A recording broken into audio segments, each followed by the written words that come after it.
Bloomberg Audio Studios. Podcasts, radio, news. This is the Bloomberg Daybreak Europe podcast. Good morning. It's Friday, the 13th of February. I'm Caroline Hepker in London. And I'm Stephen Carroll in Brussels. Coming up today, a former karaoke company drags the logistics industry into the AI scare trade. Hungary's opposition leader accuses Viktor Orban of using a sex tape of a consensual encounter to smear him. And 4 years on from Russia's full-scale invasion, the economic, political and security fallout is reverberating far beyond Ukraine's borders. Let's start with a roundup of our top stories. Yet more companies are being caught up in the so-called AI scare trade. Logistics stocks plunged on Wall Street, triggered by a former karaoke company's announcement of a new platform.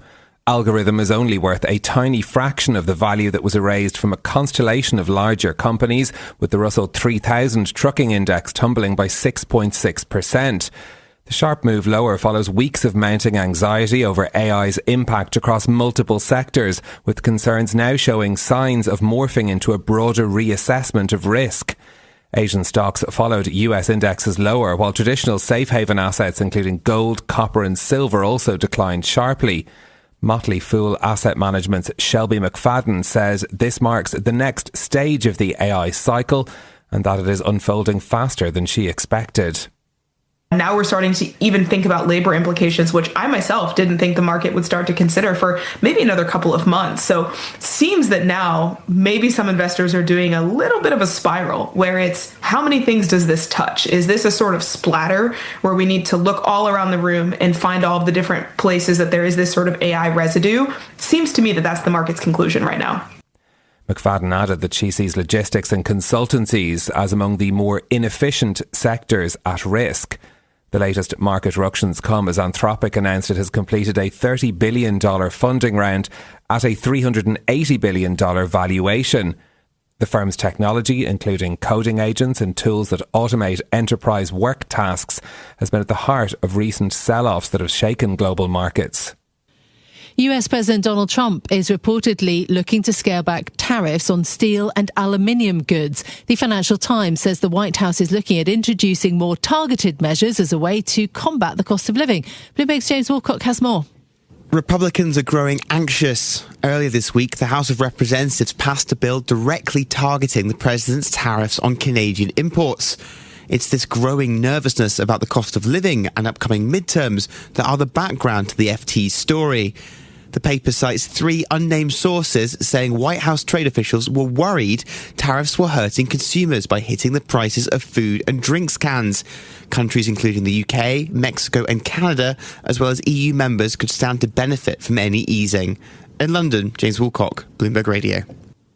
Goldman Sachs' top lawyer is leaving the firm following the release of documents highlighting her links to sex offender Jeffrey Epstein. CEO David Solomon announced that Kathy Ruemmler will step down at the end of June, adding that he respects her decision to resign and that she would be missed. Bloomberg's finance reporter Harry Wilson says the revelations from the Epstein files are likely to keep coming. What we're seeing is a whole host of people around the world, often very wealthy, very influential people, being caught up in this, I guess, ever sort of growing scandal, which is that they in some way have either had links, connections, were close friends, associates of Jeffrey Epstein, and those relationships now are getting exposed in a very public and a very damaging way for them. Our reporter Harry Wilson referring there to others mentioned in the documents, including former US Treasury Secretary Larry Summers and attorney Brad Karp. The bank said that Ruemmler disclosed to its leadership at the time that she had previously dealt with Epstein, who had offered to use his network to help her build her private practice. In a statement, Ruemmler said her responsibility is to put Goldman Sachs' interests first. Hungary's opposition leader Peter Magyar has said that he was secretly taped having sex and has accused the government of trying to blackmail him ahead of key elections. Magyar's teaser party has a wide lead in polls over the incumbent Viktor Orban, who has been in power for 16 years. After rumours of the sex tape appeared in Hungarian media, the opposition leader said that he was the victim of blackmail. Ki mint vetett, As you sow, so shall you reap. You will not be able to intimidate or blackmail me. Russian Secret Service help and a flood of fake videos will not be enough. Destroying my family will not be enough either. The vast majority of Hungarian people see through the Orbán government's lies and inhumanity. Peter Magyar there speaking via a translator in an online video address that the politicians subtitled into English. A spokesman for Orbán's Fidesz party said in a Facebook post that Magyar's comments implied the politician had been misleading the public. The alleged sex tape is the latest scandal in the country's dirtiest election campaign to date, ahead of a vote in April. The UK's Defence Secretary John Healey says allies have pledged as much as $35 billion in new military aid for Ukraine. He says Western countries have never been more determined to end the war. We will step up military assistance to Ukraine. We will step up pressure on Russia. And we want to make 2026 the year this war ends, the year we secure peace. Healey and other European defence ministers are rushing to shore up the war-battered country as Moscow's full-scale invasion approaches its 4-year mark. Washington has effectively ended its financial aid to Ukraine since President Trump returned to office. With peace talks stalled, months of Russian airstrikes have left millions of Ukrainians to endure winter without steady light or heat. And now to a people and pay story. Jane Fraser now sits among the highest paid banking executives in the US on Wall Street, Stephen. That's after Citigroup boosted her pay by 22%. Bloomberg's Tiwa Adebayo has more. $42 million. That's how much Citigroup CEO Jane Fraser is set to take home in her 2025 package. The upgraded total follows a 66% surge in stock, more than any other Wall Street bank, and puts her total compensation just $1 million behind JP Morgan magnate Jamie Dimon. Included in the bump is a $1.5 million base, $6.1 million of cash incentive, and the rest in stock awards. Fraser's increase is yet another sign of confidence from the board in her leadership as she attempts to turn the bank around after years of lagging its peers. The move comes after salary upticks across Wall Street as firms including Goldman Sachs, Morgan Stanley, and JP Morgan opt to boost CEO rewards. In London, Tiwa Adebayo, Bloomberg Radio. And those are our top stories for you this morning. In terms of the markets, Asian stocks are lower and the sell-off is deepening after we also saw an AI-fueled sell-off in the US yesterday. You got the Hang Seng index down 2% this morning. 10-year Treasury yields saw 6 basis points a move lower yesterday because of sort of a haven-driven surge. This morning we trade at 4.11, so up about a basis point right now. European stock futures clinging on to the green, not so for the US, we're in the red there.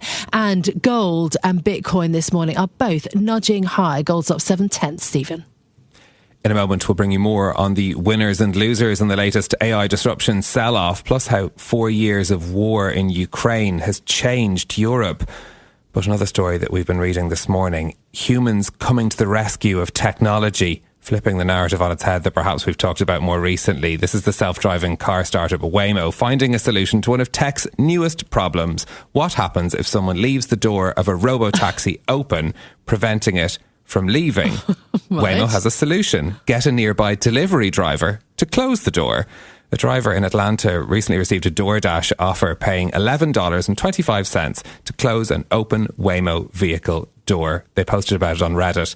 The two companies have confirmed this is a new partnership. They didn't say who's paying exactly, or rather whether it's Waymo that's paying these drivers to do it. Might only be a temporary job, though. Waymo says that its future vehicle platforms will have automated door closures, which sounds even more terrifying. Yeah, that's absolutely a bonkers story, isn't it? Waymo autonomous vehicles, they're coming to London, of course. I'm also interested at how quickly the number of autonomous driverless cars is actually going up. BNEF talking about robo-taxis going from 8,000 to 18,000 this year. So, you know, maybe it's a problem we'll run into a bit more often. I need somebody to shut the door after me. Thank you very much. It's a sort of service you like to become accustomed to, I think, Caroline. Indeed. Well, from humans helping out technology to the angst that some technology is causing human investors, fears of AI disruption in sectors from commercial property to logistics sparking another sell-off on Wall Street. But their losses may be Asia's gain, where chip makers are benefiting from the increased use of AI. Our executive editor for Asia Markets, Paul Dobson, joins us now for more. Firstly, Paul, this is an improbable sentence, but perhaps you can explain how a former karaoke company turned to AI and have now caused this massive sell-off on markets. I don't think it's got anything to do with closing doors. Morning, Stephen. No, but the robots are coming for all of our jobs sooner or later, it would seem. I don't entirely know how this story all fits together, but the company that used to be focused on karaoke at some point in the last couple of years changed and decided to go all in on freight logistics instead, and realized that it had AI tools that would make that process a lot smoother and easily scalable relative to some of the existing companies that are doing similar things out there. And, you know, the market is in such a fragile sort of state of mind at the moment, given the other sell-offs we've seen in various industries where it's looked like AI could do those high labor-intensive, high-cost jobs at a fraction of the cost. You know, each different sector in turn is facing a little bit of a comeuppance where people are realizing, well, this is another thing that maybe AI can do. And so maybe the companies that are doing it don't deserve the valuations they've currently got. So I think for this one, if you look at some of the comments that we have in the story, which are quite good, even the CEO of the company can't believe it. He's talking about a David and Goliath moment, him being the David very much. But some of the other commentary is more along the lines of, don't know if this is actually going to be the company or the thing that blows up entire industries, but you know, the signaling or the message or the direction of travel is clear, that more companies are going to have their business models questioned as the power of AI is tapped and exploited. Yeah, isn't that interesting? Everyone trying to pick this story apart and understand it for starters. There are winners, though. Anthropic's massive new funding round shows that, doesn't it? Companies providing infrastructure for AI are doing well, and actually a lot of them are in Asia. Yeah, that's right, Caroline. So I've been banging on about this a few times on your shows recently, just the outperformance that we've seen in the Asian market relative to the US in particular. So the S&P turned negative year to date. Yesterday, the Asian equivalent is up, more than 10%, even with today's setback. And the thing is, it's about whereabouts you're positioned within the sort of AI value chain. And as you were saying, a lot of the companies that are making the equipment, the chips, the hardware that goes into the AI companies that are then, like Anthropic, building out their data centers and scaling up in order to do the things that threaten those businesses like the karaoke companies doing. A lot of them are based in Asia, right? And we know about that. And we know about how strong and dominant they are. In South Korea, Samsung and SK Hynix are, like nearly half the market. In Taiwan, TSMC is absolutely dominant as well. And they're big, powerful sort of holding within the broader Asia index. And so that's allowing for that sharp outperformance that we're seeing. And a lot of, it doesn't even take a lot of cash, but some cash flowing out of the US market and into the rest of the world is certainly seeing outperformance relative to what's going on with the S&P at the moment. But thinking about where the story goes from here, Paul, I mean, are investors getting any more used to what one strategist described as these AI landmines? I'm not sure that we know exactly how to deal with it yet, Stephen, is the honest answer. I think that what we did see with some of the companies, like the financial services ones that got that had a big sell-off maybe a week or 10 days ago, bounced back pretty quickly as well. So it's more like the knee-jerk is, oh gosh, I just don't know how severe this is. And then when you get to a valuation level that people prefer, it does seem to be that the market kind of finds a way to adjust to that pretty quickly. But I do think, yeah, like you said, that we're getting to this point where there's going to be more of those kinds of things. I think the other thing to note is, that funding round that you were talking about for Anthropic shows the humongous demand from everybody to try to get into these not yet listed companies and the huge valuations that they're able to demand before going to market because of the opportunities that they offer. Okay, Paul, thank you so much for being with us this morning. That is Paul Dobson, our executive editor for Asia Markets. Thanks. Stay with us. More from Bloomberg Daybreak Europe coming up after this. It's been almost 4 years since Russia began its full-scale invasion of Ukraine. The war has devastated Ukrainian cities, claimed hundreds of thousands of lives and forced more than 10 million people to flee their homes. The effects of the conflict have been felt across Europe, and our reporters have been looking at the economic, political and security fallout as leaders gather for the Munich Security Conference. Our senior editor, Alan Crawford, joins us now from Munich for more. Alan, good morning. This war has changed so much in Europe. Billions are being poured into defence for the first time in decades. What's been the scale of that?